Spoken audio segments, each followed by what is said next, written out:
Sore Pak Widi, Bu Arum, Mas Julian. Iya pagi, selamat sore. Santen. Membelah diri nggak ini kita semua? Membelah diri, Bu. Udah Membelah berjelas. diri nih. Duplikasi 3 tempat tuh.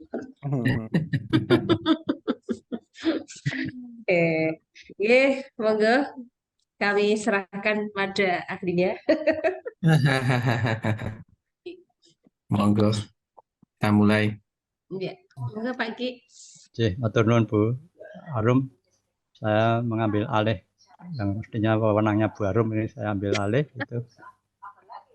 Karena kebetulan pada kesempatan ini Bu Arum sebagai pembimbing, sehingga sebagai pimpinan untuk seminar ini saya yang menjalankannya. Bismillahirrahmanirrahim. Assalamualaikum warahmatullahi wabarakatuh. Waalaikumsalam warahmatullahi wabarakatuh. Selamat sore dan salam sejahtera untuk kita semua. Yang kami hormati Pak Widianto, Bu Arum, yang kesempatan kali ini adalah sebagai pembimbing Saudara Julian, dan Saudara Julian yang berbahagia pada sore hari ini, serta Bapak Ibu semua, serta seminar pada sore hari ini. Puji syukur bagi panjenengan dari Allah Subhanahu wa taala karena limpahan rahmat dan hidayahnya, sehingga kita bisa melakukan kegiatan seminar yang meskipun dilakukan secara daring. Ya. Saya kemarin bertanya-tanya luring atau daring itu tadi, terus yang akhirnya muncul ternyata secara daring, udah nggak masalah. Jadi sama-sama dari kampus ya Pak? Saya udah pulang ini Bu. Ya. Jadi nanti seperti biasanya kegiatannya pertama adalah penyampaian materi oleh Saudara Julian, maksimal 20 menit lah paling lama itu saya harapkan. Dilanjutkan dengan tanya jawab dari para peserta seminar pada kali ini. Ini pesertanya lumayan banyak, sudah sampai 22 pesertanya. Mudah-mudahan mohon diperhatikan benar isi dari materi ini dan memberikan masukan proposal yang sudah disampaikan. Setelah itu nanti dilanjutkan dengan arahan dari dosen pembimbing, dari Bu Arum, Pak Widi, dan terakhir penutupnya saya. Mungkin itu yang bisa dilakukan. Dan selanjutnya kami persilahkan pada Saudara Julian Santoso untuk menyampaikan materi.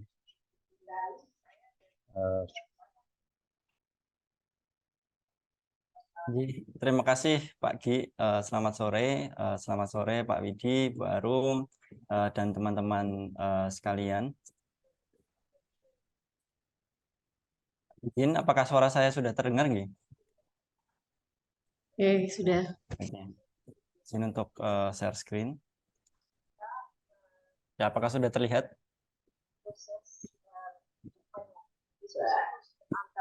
Supaya mereka bisa mengembangkan satu sistem pelayanan yang terpadu, bukan hanya kesehatan sendiri. Oke, terima kasih. Saya mulai. Bismillahirrahmanirrahim. Assalamualaikum warahmatullahi wabarakatuh. Selamat sore. Yang kami hormati Dr. Widianto,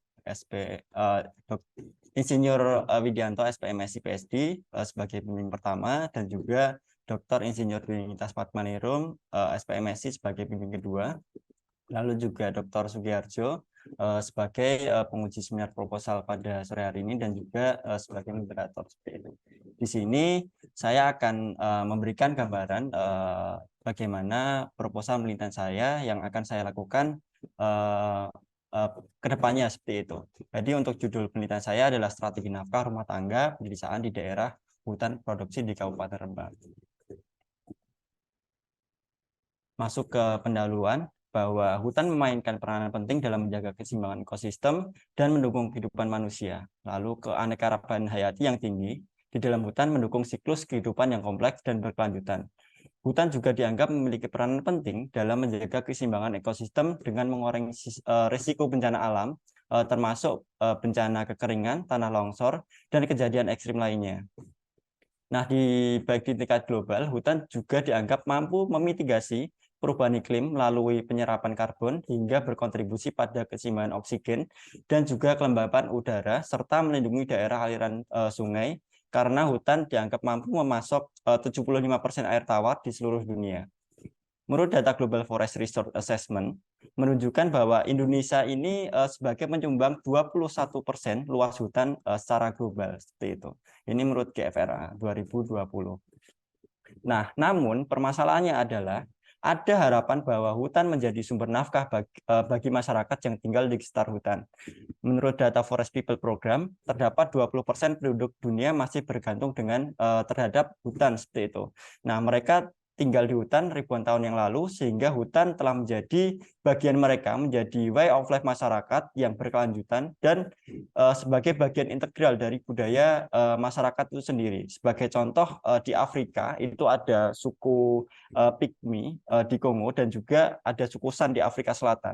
Nah, mereka hutan sebagai kehidupan mereka. Jadi mereka memanfaatkan hasil hutan seperti untuk pengumpulan makanan, obat-obatan, dan lain-lain. Dan juga kita ambil contoh ketika di Asia, ini terdapat suku Dayak di Kalimantan, ini yang kita kenal mereka memanfaatkan hutan sebagai sistem yang kita kenal sebagai sistem ladang berpindah atau shifting cultivation.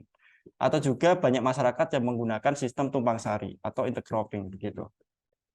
Nah, akan tetapi aktivitas manusia tersebut memicu peningkatan laju deforestasi di dunia yang berakibat pada pertama berkurangnya luas hutan tropis di permukaan bumi dan dari 12% yang kita lihat menjadi 5% bagian yang menutupi bumi. Lalu juga terdapat peningkatan gas rumah kaca dan dampak perubahan iklim yang terjadi. Harapan kedua, adanya program perhutanan sosial yang kita kenal sebagai social forestry itu menjadi angin segar bahwa program tersebut harapannya mampu melaksanakan 8 dari 17 tujuan dari Sustainable Development Goals atau SDGs dengan tujuan untuk meningkatkan kesejahteraan masyarakat di area hutan seperti itu. Akan tetapi, menurut studi yang telah dilakukan, program perhutanan sosial ini dianggap belum mampu meningkatkan kesejahteraan masyarakat di sekitar hutan. Karena adanya kegagalan-kegagalan di lapangan selama pelaksanaan. Salah satunya adanya perselisihan antara pemangku kepentingan sehingga memicu timbulnya konflik yang terjadi seperti itu. Lalu juga ada kasus unik bahwa perhutanan sosial itu malah membuat hutan menjadi gundul seperti yang kita lihat ketika kita ke arah Rembang itu ada beberapa kasus-kasus yang ada kegagalan hutan sosial yang menjadikan hutan itu menjadi gundul. Ini karena masyarakat lebih mementingkan keuntungan ekonomi daripada secara instan daripada mereka melestarikan hutan sebetulnya. Karena kalau hutannya tumbuh maka mereka tidak akan bisa bermata pencaharian di sana. Karena kebanyakan mereka menggunakan pertanian semusim seperti itu. Selanjutnya masih banyak masyarakat yang tergolong miskin di daerah hutan. Data menunjukkan jumlah penduduk yang tinggal di desa-desa sekitar hutan mencapai angka 48,8 juta jiwa. Dari jumlah tersebut terdapat 20% atau 9,8 juta jiwa itu digolongkan sebagai masyarakat yang miskin. Seperti itu. Selanjutnya ada juga untuk permasalahan ketiga, ada harapan bahwa penelitian yang dilakukan terkait strategi nafkah yang dilakukan, ini dilakukan oleh Centeno dan Ghazali 2023, itu nafkah menghasilkan bahwa nafkah yang dilakukan masyarakat pedesaan itu diharapkan mampu memberikan perbaikan hidup yang berkelanjutan. Namun, itu untuk masyarakat pedesaan. Namun, strategi nafkah pedesaan yang dijalankan oleh masyarakat hutan ini belum sepenuhnya berkelanjutan seperti itu. Dengan beberapa sebab itu dipengaruhi oleh kondisi geografis daerah desa hutan yang dia itu terpencil dan adanya keterbatasan infrastruktur seperti itu. Lalu juga aksesibilitas rendah untuk mobilisasi keluar itu sulit dan juga adanya ketidakstabilan mata pencaharian masyarakat. Ini dipengaruhi oleh rendahnya tingkat pendidikan, lalu juga ketidaksetaraan akses informasi. Nah, karena banyak masyarakat hutan itu bermata pencaharian sebagai petani, ini mereka sangat rentan terhadap adanya perubahan iklim. Selanjutnya juga mereka rentan terhadap ketika rusaknya hutan seperti itu. Maka ketika hutan rusak, mata pencaharian mereka akan hilang seperti itu. Contohnya ketika masyarakat itu bermata pencaharian untuk mencari kayu bakar, ketika hutan gundul maka mata pencaharian untuk mencari kayu bakar itu akan hilang. Seperti itu. Lalu juga kondisi ini menyebabkan kerentanan yang dihadapi oleh masyarakat di daerah hutan. Oleh sebab itu perlu adanya studi tentang strategi nafkah rumah tangga di pedesaan daerah hutan. Ini untuk penelitian berdasarkan studi literatur yang telah dilakukan oleh peneliti, banyak studi tentang strategi nafkah yang dilakukan. Akan tetapi masih jarang penelitian yang mengambil subjek nafkah rumah tangga di daerah hutan produksi. Jadi untuk hutan lindung itu sudah banyak, tetapi penelitian terkait nafkah berkelanjutan di hutan produksi itu masih jarang dilakukan. Nah, banyak penelitian tentang hutan produksi, namun penelitian masih jarang. Lalu selanjutnya penelitian tentang strategi nafkah belum berpandangan berkelanjutan seperti itu. Banyak peneliti yang hanya melihat pada perbaikan ekonomi dan juga pengentasan kemiskinan, sehingga mereka melupakan aspek keberlanjutan yang salah satunya adalah kelestarian hutan. Selain itu, kajian tentang perhutanan sosial di hutan produksi juga masih terbatas. Hal ini perlu adanya studi untuk mengkaji permasalahan tersebut. Nah, salah satu Kabupaten Rembang merupakan salah satu provinsi, salah satu kabupaten di Provinsi Jawa Tengah yang memiliki hutan produksi. Hampir sepertiga wilayah Kabupaten Rembang ini merupakan daerah hutan. Lalu juga dengan mayoritas adalah hutan produksi dengan luas area itu ada 31.000 hektar dengan rincian 23.000 itu adalah hutan negara dan 7.000 adalah hutan rakyat. Nah, di sini wilayah hutan Rembang ini dinaungi oleh 2 KPH atau Kesatuan Pengelolaan Hutan, yaitu KPH Kebonharjo, Kesatuan Pemangkuan Hutan maksud saya. Itu ada KPH Kebonharjo dan juga KPH Mantingan. Nah, sedikit menyoroti terkait KPH Kebonharjo, ini KPH Kebonharjo merupakan salah satu KPH yang memiliki sertifikat FSC atau yang kita sebut Forest Stewardship Council, Dewan Pengelolaan Hutan. Yang perlu diketahui bahwa FSC merupakan sertifikasi yang mempertimbangkan nilai keberlanjutan dengan mempertimbangkan aspek konservasi dan kesejahteraan masyarakat hutan.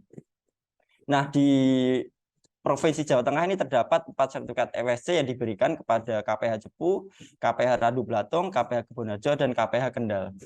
Nah, di Kabupaten Rembang sendiri, masyarakat mayoritas yang tinggal di sekitar hutan adalah bermata pencarian sebagai petani hutan atau yang mereka menyebutnya sebagai pesanggem seperti itu.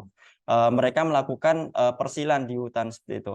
Nah, kita ketahui bahwa persilan ini sendiri merupakan sebutan yang mengacu kepada lahan untuk budidaya tanaman semusim oleh petani dengan tetap berpasangan melestarikan hutan. Nah, persilan ini sendiri nanti akan dikaji lebih dalam penelitian ini.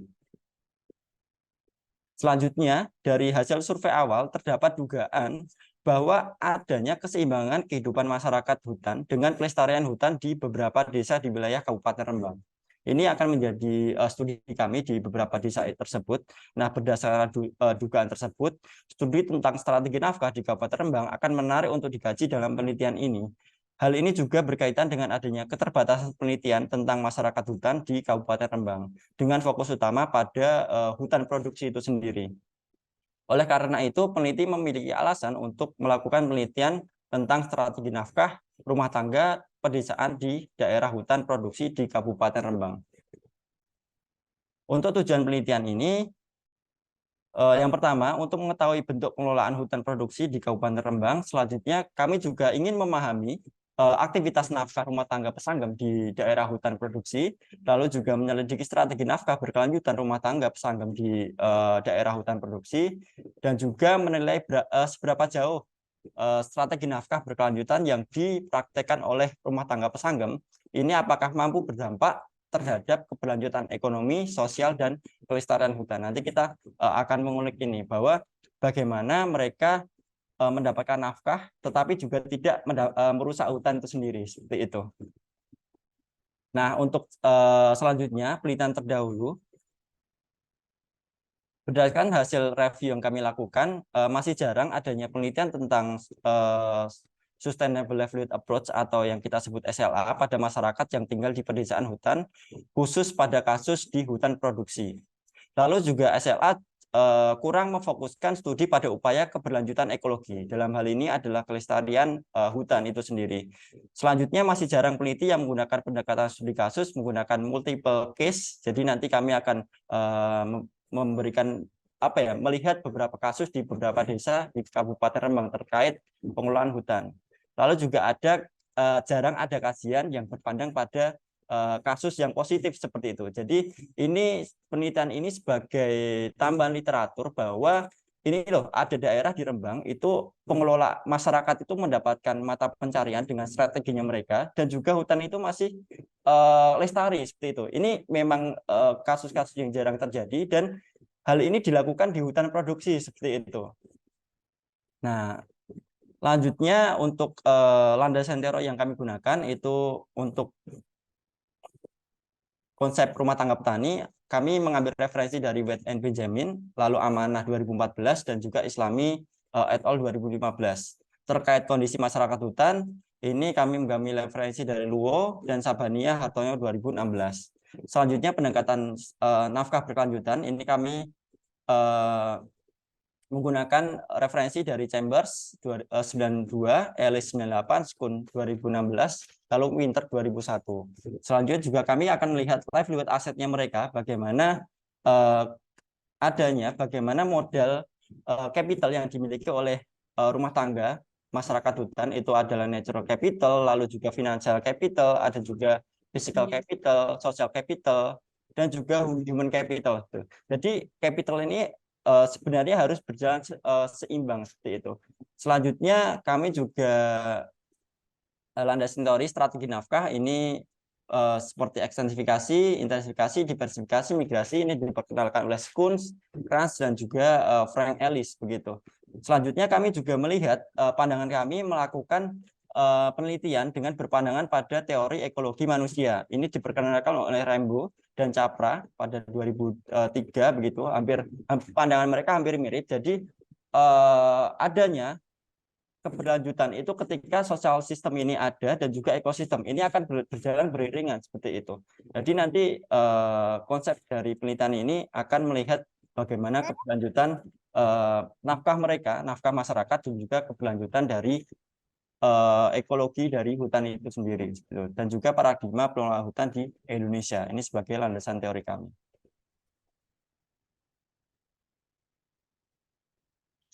Selanjutnya untuk kerangka berpikir, ini kami mencoba untuk mengkombin dua pendekatan. Yang pertama adalah pendekatan nafkah berkelanjutan dan juga pendekatan ekologi manusia melalui teori interaksi. Jadi yang pertama itu adanya hubungan antara masyarakat yang kita anggap mereka sebagai pesanggem, rumah tangga pesanggem ini dengan hutan begitu, melalui pengelolaan hutan di Persil seperti itu. Jadi di sini terdapat permasalahan bagaimana kenapa adanya ketidakstabilan sumber nafkah yang ada di masyarakat. Yang kedua, keterbatasan lahan. Jadi masyarakat itu banyak yang tidak memiliki lahan sawah seperti itu. Lalu juga ketidakstabilan kebijakan yang ada, ketidakstabilan kelestarian hutan, dan juga mereka sangat bergantung dengan perubahan iklim. Dan juga ada tambahan perubahan ketika mereka menjadi petani, ada fluktuasi harga di pasaran seperti itu. Nah, di sini akan mengaruhi bagaimana aset dari masyarakat itu sendiri, seperti natural capital, financial capital, physical capital, social capital, dan human capital itu sendiri. Sebagai contoh tadi, ketika natural capital ini hilang, misalkan hutan hilang, maka mata pencarian masyarakat di hutan itu juga akan hilang. Jadi ini livelihood aset harus ada keseimbangan agar nafkah ini akan berkelanjutan seperti itu. Di sini juga dipengaruhi oleh adanya kebijakan dan juga institusi yang ada.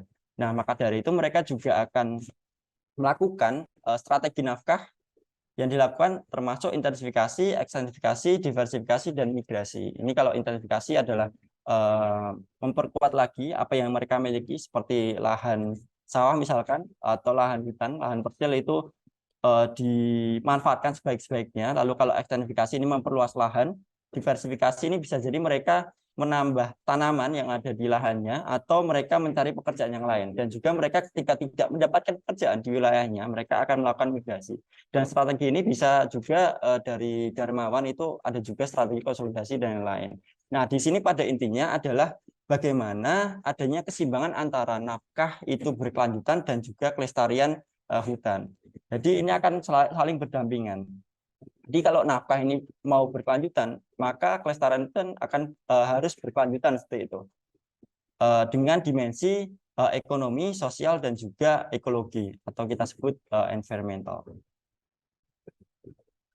Untuk metode penelitian, kami menggunakan metode mixed method dengan model concurrent embedded atau metode campuran tidak berimbang. Ini menurut Sugiono itu dan juga Criswell.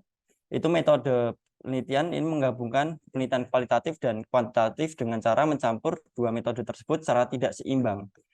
Dalam penelitian ini, pendekatan kualitatif sebagai pendekatan utama dan pendekatan kuantitatif sebagai pendekatan pelengkap. Dengan persentase 70% itu kualitatif dan 30% itu kuantitatif.